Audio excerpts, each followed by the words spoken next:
Lição 38. A terceira viagem missionária de Paulo. Quando Paulo chegou a Éfeso, uma grande e influente cidade do Império Romano, ele foi ao local de encontro dos judeus para convencê-los sobre o reino de Deus. Depois de 3 meses, a resistência fez com que ele levasse os seguidores de Jesus à escola de Tirano, onde os ensinava diariamente. Ao longo de 2 anos, ambos, judeus e não-judeus, de toda a Ásia Menor, ouviram a mensagem do Mestre. Deus fez sinais extraordinariamente poderosos através de Paulo para combater a cultura da magia em Éfeso. Os milagreiros, faziam truques e ilusões para glorificarem a si mesmos. Deus usava Paulo para realizar feitos inéditos a fim de chamar a atenção das pessoas para Deus vivo e poderoso. As pessoas até pegavam as toalhas que Paulo usava para secar o suor de sua testa enquanto fazia tendas e tocavam em doentes com elas. Deus então curaria suas doenças e expeliria os demônios delas. Agora isso sim era poder. Deus, através de Paulo, através de panos, chegava até os enfermos. Alguns viajantes judeus exorcistas, vigaristas, tentaram utilizar o que eles consideravam a fórmula de Paulo. Eu te ordeno pelo Jesus pregado por Paulo. Uma grande família de um autoproclamado sacerdote chamado Seva tentou isso em um homem, mas o demônio replicou: Conheço Jesus. Ouvi falar de Paulo. Mas quem são vocês?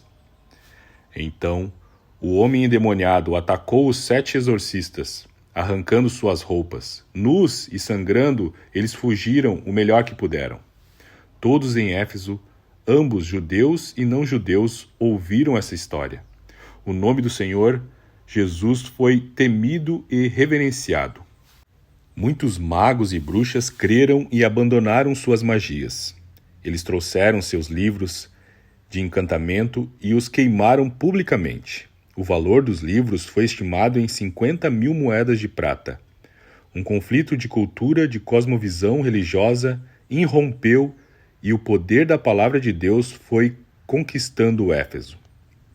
Demétrio, um ourives que havia se tornado rico fabricando santuários a deusa Ártemis, empregava muitos artesãos. Ele reuniu seus trabalhadores e outros empregados similares. Homens, ele disse, nós estamos indo tão bem e agora Paulo arruinou nosso negócio dizendo às pessoas que deuses feitos à mão não são bons.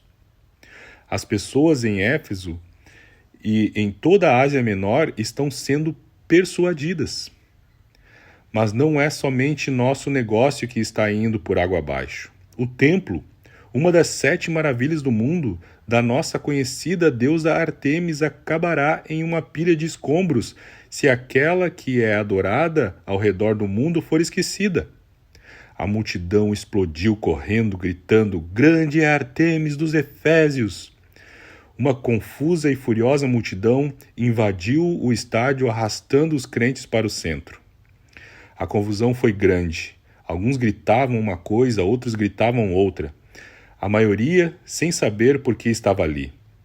Assim, o canto, grande é Ártemis dos Efésios, começou e continuou por mais de 2 horas.